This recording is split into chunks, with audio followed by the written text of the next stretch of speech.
श्रीमद् भागवतम स्कंध एक। जय श्री कृष्ण। दोस्तों, पिछली वीडियो में आप लोगों ने जाना कि किस प्रकार भगवान श्री कृष्ण ने द्वारका जाने के लिए प्रस्थान किया और द्वारका पहुंचकर उनका स्वागत किस प्रकार हुआ। और आज की वीडियो में हम आपको बताएंगे कि महाराज सम्राट परीक्षित का जन्म किस प्रकार हुआ और उसके बाद अगला चैप्टर धृतराष्ट्र ने अपना देह त्याग किस प्रकार किया। तो चलिए शुरू करते हैं आज की वीडियो। शौनक मुनि ने कहा, महाराज परीक्षित की माता उत्तरा का गर्भ अश्वत्थामा द्वारा छोड़े गए अत्यंत भयंकर तथा अजय ब्रह्मास्त्र द्वारा विनिष्ट कर दिया गया, लेकिन परमेश्वर ने महाराज परीक्षित को बचा लिया। अत्यंत बुद्धिमान तथा महान भक्त महाराज परीक्षित उस गर्भ से कैसे उत्पन्न हुए, उनकी मृत्यु किस तरह हुई और मृत्यु के बाद उन्होंने कौन सी गति प्राप्त की। सूत गोस्वामी जी ने कहा, सम्राट युधिष्ठिर ने अपने राज्य काल में सबों के ऊपर उदारता पूर्वक शासन चलाया। वह उनके पिता तुल्य ही थे। उन्हें कोई व्यक्तिगत आकांक्षा न थी। महाराज युधिष्ठिर की सांसारिक उपलब्धियां, सतगति प्राप्त करने के लिए किए जाने वाले यज्ञों, उनकी महारानी, उनके पराक्रमी भाइयों आदि के समाचार स्वर्गलोक तक पहुंच गए। है ब्राह्मणों, राजा का ऐश्वर्य इतना मोहक था कि स्वर्ग के निवासी भी उसकी आकांक्षा करने लगे थे, लेकिन क्योंकि वह भगवान की सेवा में तल्लीन रहते थे, अतएव उन्हें भगवान की सेवा के अतिरिक्त कुछ भी तुष्ट नहीं कर सकता था।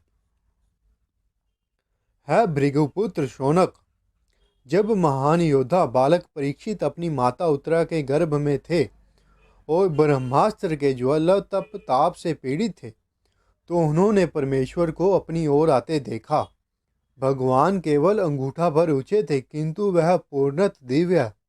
उनका शरीर अत्यंत सुंदर श्याम वर्ण तथा अचूक था और उनका वस्त्र बिजली के समान चमचमाता पीत वर्ण का तथा उनका मुकुट सोने का था। बालक ने उसे इस रूप में देखा।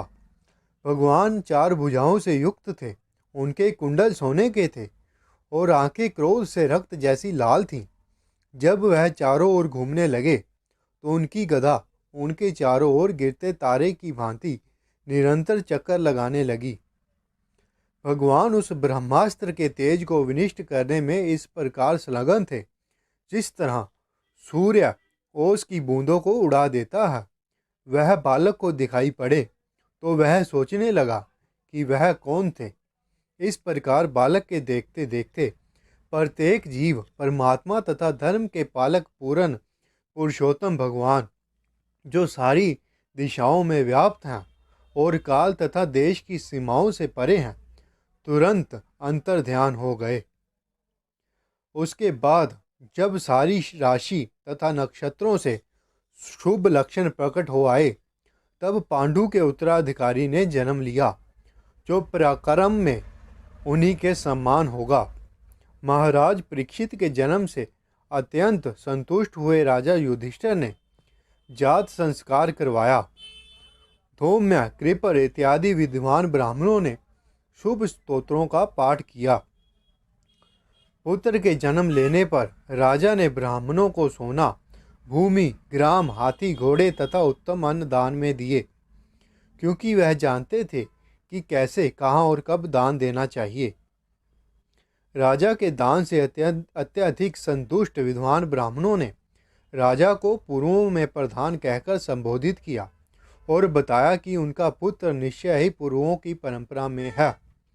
ब्राह्मणों ने कहा, यह पुत्र आप पर अनुग्रह करने के लिए सर्वशक्तिमान तथा सर्वव्यापी भगवान विष्णु द्वारा बचाया गया है। उसे तब बचाया गया जब वह दुनिविकार अतिदेवी अस्त्र द्वारा नष्ट होने ही वाला था। इस कारण यह बालक संसार में भगवान द्वारा रक्षित के नाम से भी विख्यात होगा। विष्णु रात नाम से भी विख्यात होगा। है महाभाग्यशाली, इसमें कोई संदेह नहीं है कि यह बालक महाभागवत होगा और समस्त गुणों से संपन्न होगा। उत्तम राजा युधिष्ठिर ने पूछा, है महात्माओं, क्या यह बालक इस महान राजवंश में प्रकट हुए अन्य राजाओं की ही तरह राज ऋषि पवित्र नाम वाला उतना ही विख्यात तथा अपनी उपलब्धियों से महिमा मंडित होगा?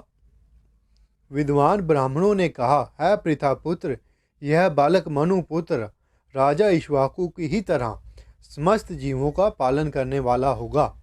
और जहाँ तक ब्रह्मानीय सिद्धांतों के पालन की बात है, विशेष रूप से वचन का पालन करने में यह महाराज दशरथ के पुत्र भगवान राम जैसा होगा। इस प्रकार श्रीमद् भागवतम के प्रथम संबंध के अंतर्ग्रंथ सम्राट परीक्षित का जन्म नामक 12वें अध्याय का भक्ति वेदांत तात्पर्य पूर्ण हुआ।